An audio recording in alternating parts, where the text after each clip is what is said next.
पता है मैं क्यों नहीं खोना चाहती इस घर को।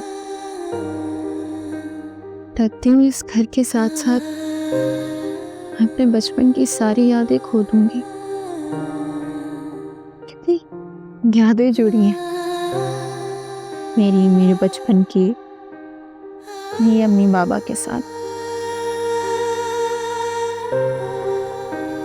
ये घर मुझे उनके होने का एहसास दिलाता है। घर के साथ साथ सब कुछ खो दूंगी। जिन दीवारों से कमरों से अपने अम्मा बाबा की आवाजें आती हैं, इन यादों को कैसे खो सकती हूँ। मैं जानती हूँ एमी, इस घर से तुम्हारी बहुत यादें जुड़ी हुई हैं। सिर्फ यादें ही नहीं, मेरा दिल जुड़ा है। मैं इस घर को खोना नहीं चाहती।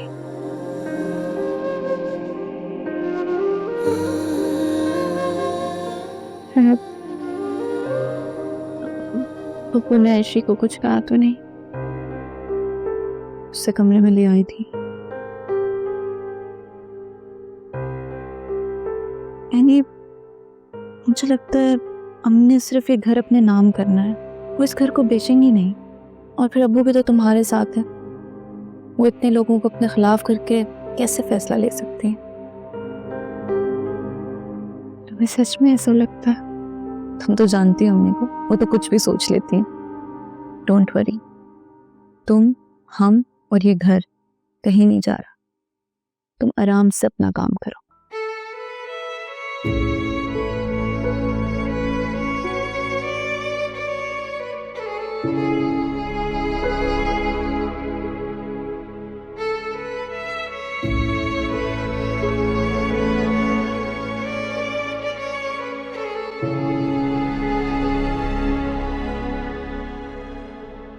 भाई साहब, सारे कागजात पूरे हैं।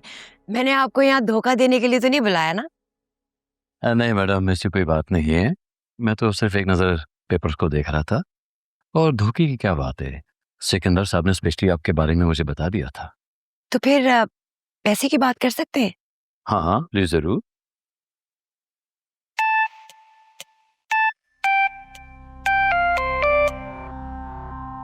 अस्सलाम वालेकुम। ठीक ठीक ठीक सर, मैं समझ गया। बेहतर। राइट सर, अल्लाह हाफिज। तो हम क्या बात कर रहे थे? हाँ जी, तो आप बताने लगे थे पैसों के बारे में। मैम दरअसल बात यह है कि इस वक्त तो मेरे पास कोई बायर है नहीं। जो ही मुझे एक मार्केट में अच्छी ऑफर लगती है तो मैं आपसे रब्ता कर लूंगा। लेकिन आप सारी रात मुझे फोन करके कहते रहे हैं कि जल्दी से डॉक्यूमेंट्स पे साइन करवा के ले आए। आपके पास बायर है और अब आप मुझे ये कह रहे हैं? मैम देखिए, ये बात बिल्कुल आपकी ठीक है, लेकिन आपको पता है ये लाखों करोड़ों का मामला है। इस डील में कुछ वक्त तो लगेगा ना। तो पहले ये बात करते हैं ना। मैंने यहाँ पर इतना हंगामा किया और अब आप मुझे ये सुना रहे हैं। मैम वो बात आपकी ठीक है। ठहर जाएं, मैं सिकंदर को फोन कर रही हूँ और आपकी कंप्लेन करती हूँ।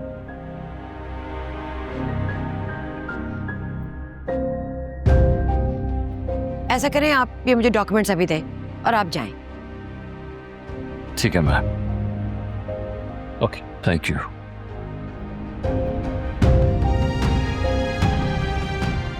सिकंदर भाई के मुझे चूना तो नहीं लगा रहे?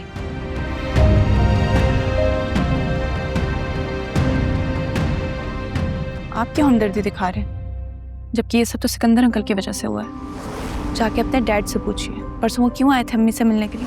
तब से वो तुली हुई है इस घर को बेचने में।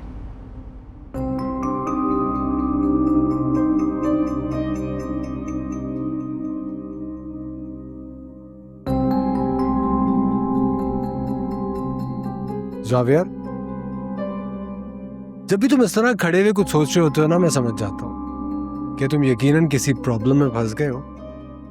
जो कुछ भी है बता दो, फिर देख लेते हैं इसको कैसे सॉल्व करना है। और अगर सॉल्व नहीं भी हो सकता तो भी बता दो, फिर भी कोई रास्ता निकाल लेंगे। यार आदिल, मैं डैड को ना समझ नहीं पा रहा। पहले वो कॉन्ट्रैक्ट्स वाली हरकत और अब एक ऐसा नया प्रोजेक्ट ले लिया है जिसके कंस्ट्रक्शन के बीच में अनी का घर भी आ रहा है।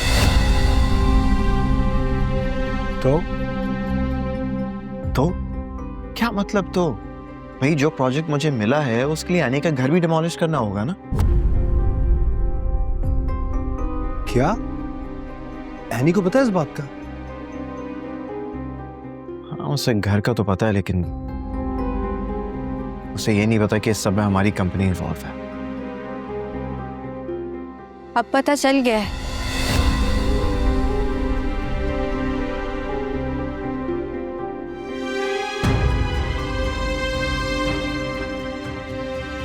निदा की कॉल आ रही थी, तुम्हारा नंबर शायद ऑफ है, उसको कॉल कर लेना।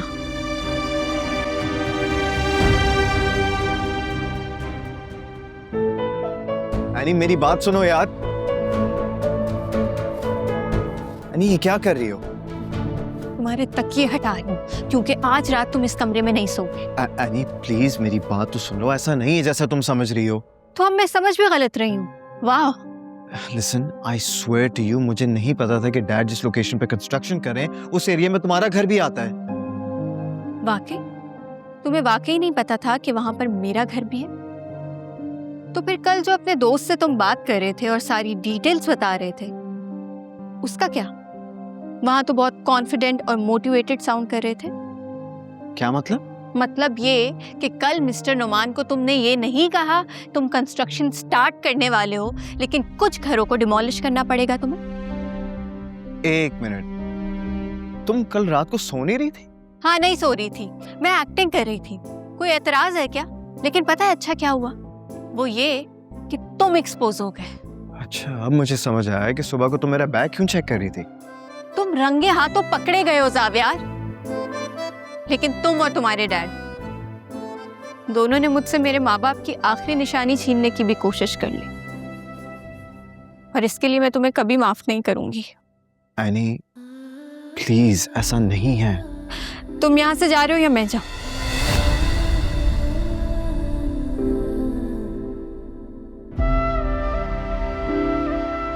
अच्छा ठीक है, जा रहा हूं, लेकिन जब तुम्हें सच पता चलेगा ना तो तुम पछताओगी।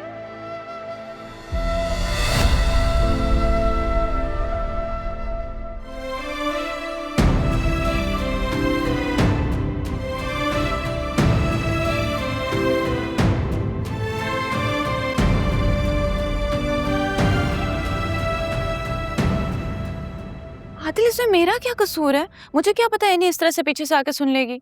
और आपका ध्यान कहाँ था? आप देख लेते हैं। Well done. यानी इसमें भी मेरा कसूर है ना? आप एक ही गलती है। आपको मैंने बताया था कि मुझे सिकंदर अंकल पे शक हो रहा है। अगर आप कल ऑफिस में पता लगवा लेते तो नौबत यहाँ तक ना आती। निता, मुझे लगा था तुम्हें कोई गलत फहमी हुई है। वो ऐसा क्यों करेंगे? वो पहले दिन से ऐसा कर रहे हैं, बस किसी न किसी तरह एनी और जावियार के बीच में दूरियां पैदा हो जाए। That's his mission. Nita please, अब चाचू को तुम विलन ही ना बना दो। सच्ची तो कह रही हूँ, आपके सामने सब कुछ हो रहा है, लेकिन आप फिर भी उनकी साइड ले रहे हैं। निता प्लीज स्टॉप इट नाउ। वो मेरे मेंटोर है, मेरे चाचू हैं। उनके कितने एहसान है मेरे ऊपर। जिंदगी में उन्होंने मुझे चलना सिखाया। मैं उनके खिलाफ एक बात भी कैसे सुन लूं तुमसे? हाँ, ये सही है। आप उनके खिलाफ कुछ मत सुनिएगा, लेकिन वो जो एनी और जावियार के खिलाफ कर रहे हैं वो सब होने दीजिएगा। अच्छा छोड़ो इन बातों को, ये बताओ आगे क्या करना है? ये दोनों तो फिर लड़ पड़े। एक ही चीज हो सकती है, जावियार को एनी से माफी मांगनी पड़ेगी, वो भी सच्चे दिल से। क्या जबरदस्त सोल्यूशन निकाला है तुमने। यानी जावियार विक्टिम है, लेकिन माफी भी वही मांगे। मुझे तो लग रहा है कल को तुम मेरे साथ भी यही करोगी। अगर आप मेरे पीछे मेरे घर को बेचने की कोशिश नहीं करेंगे और झूठ नहीं बोलेंगे तो आपके साथ कोई बुरा सलूक नहीं होगा। अच्छा, तो फिर कैसा सलूक होगा?